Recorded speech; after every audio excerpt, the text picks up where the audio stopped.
खांडवा गांव में 7 बजने को थे और हर शाम की तरह आज भी चारों ओर घंटे की आवाज गूंज रही थी। 7 बजने वाले हैं, अपने अपने घरों की तरफ बढ़ते रहें। 7 बजने वाले हैं, अपने अपने घरों की तरफ बढ़ते रहें। हेलो जी राणा साहब। बोला 7 बजने वाले हैं, सब लोग घर गए या नहीं? जी राणा साहब, लगभग सब चले ही गए। लगभग? तू जानता है ना 7 बजे के बाद क्या होता है? फौरन घर भेज सबको। जी आप चिंता मत कीजिए, 7 बजने से पहले मैं सभी को घर भेज दूंगा। ठीक है, तू भी जल्द घर चले जा।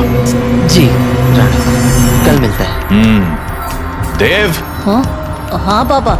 7 बजने वाले हैं, जाओ जाके सारे खिड़की दरवाजे बंद कर दो। हाँ पापा। 7 बजने वाला है, अपने अपने घरों की तरफ बढ़ते रहो। हे चढ़ो सब, दुकान बंद हो गई अब।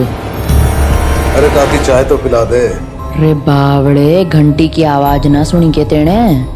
7 बजन को है, जल्दी से घर निकल वरना। अरे बुढ़िया तू बहुत सोचती है, ये सब बस फालतू की बातें हैं, इतना दिमाग मत लगाया कर। बब्बन बेटे, थारे से बहस करने का समय ना है हमारे पास।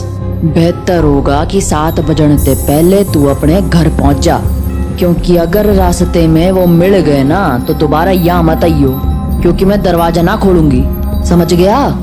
जा यहाँ से अब। हाँ जाता हूँ। हाँ बोलो राणा सा। काकी, सब लोग घर चले गए ना? हाँ सब चले गए। ठीक है, आप भी याद से खिड़की दरवाजे बंद कर लेना। रोज फोन करके यही बोले है तू। अरे 7 महीनों से गांव में कुछ ना हुआ तो अब क्यों जावेगा? 7 महीने पहले जो हुआ था वो दोबारा भी हो सकता है, इसलिए सावधानी जरूरी है। पापा। हाँ? सारे खिड़की दरवाजे लगा दिए। और पर्दे लगाए? पर्दे क्यों? खिड़कियाँ लगा तो दी हैं, और वैसे भी वो लोग तो तभी अंदर आ सकते हैं ना जब उन्हें अंदर बुलाया जाए, तो फिर। देव, होश में हो? ये क्या बोल रहे हो? अरे हम पर्दे उनसे छिपने के लिए थोड़ी लगाते हैं, बल्कि इसलिए लगाते हैं ताकि हम उन्हें ना देख सके, उनसे बात ना कर सके और उनके बहकावे में ना आ सके। ऐसी गलती बहुत से लोगों ने की थी, उनके साथ क्या हुआ ये पूरा गांव जानता है, इसीलिए अच्छा होगा कि हम वो गलतियां ना दोहराएं।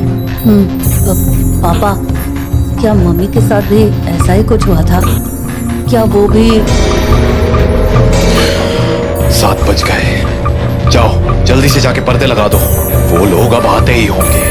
हाँ। तो राणा सा की बात मानकर देव खिड़कियों पर पर्दे लगाने के लिए चला गया, पर अभी वो पर्दे लगा ही रहा था कि उसने ऐसा कुछ देखा जिससे उसके होश छोड़ गए। देव बेटा। मम्मी, आप? हाँ बेटा, मैं ही हूँ। पर आप यहाँ कैसे? तुमसे मिलने आई हूँ बेटा।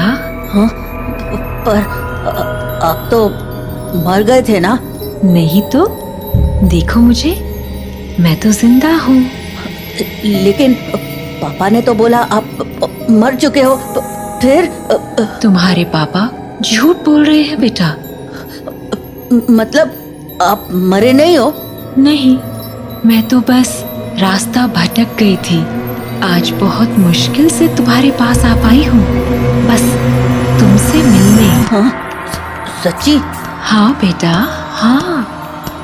अब चलो मुझे अंदर आने दो, 7 बज गए हैं, वो लोग आते ही होंगे। हाँ, मैं पापा को बोलता हूँ। नहीं, पापा को क्यों बुला रहे हो?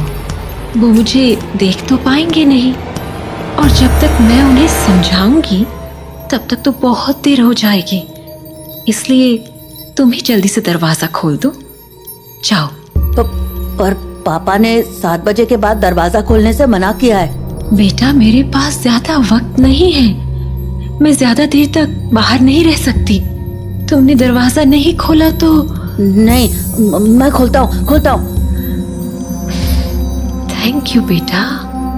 तो देव अपने घर के दरवाजे पर पहुंचा और दरवाजा खोल दिया। पर जब सामने कोई नहीं देखा तो उसने अपनी मम्मी को आवाजें लगानी शुरू की। मम्मी, मम्मी, अरे मम्मी कहाँ गई? मम्मी कहाँ हो? जल्दी आओ ना। देव, पापा, तुमने दरवाजा क्यों खोला है? देव बेटा, मम्मी, देव मम्मी को अपनी ओर आते देख ही रहा था कि तभी राणा शाह ने एकदम से लाइट्स बंद कर दी और लाइट के अचानक बंद होते ही देव पीछे पलटा तो उसके सामने अंधेरे में राणा सा खड़े थे जो देव को चुप रहने का इशारा कर रहे थे। देव बेटा, अरे कहाँ चले गए तुम? देखो मैं आ गई। मम्मी से नहीं मिलोगे? देव, देव। नंदिनी देव को आवाज लगा रही थी पर वो वहां था ही नहीं क्योंकि राणा शाह ने उसे बगल वाले कमरे में छिपाकर दरवाजा बंद कर दिया था। पापा बाहर मम्मी थी और देव शांत हो जाओ, मैंने कहा था ना तुम्हारी मम्मी मर चुकी है। पर पापा उन्होंने बोला वो जिंदा है और देव बेटा, तुम अंदर हो ना? दरवाजा नहीं खोलोगे? तुम्हारी मम्मी आ गई। दरवाजा खोलो बेटा। पापा। अगले एपिसोड का इंतजार करें और ऐसे और एपिसोड देखने के लिए सब्सक्राइब जरूर करें। अलविदा।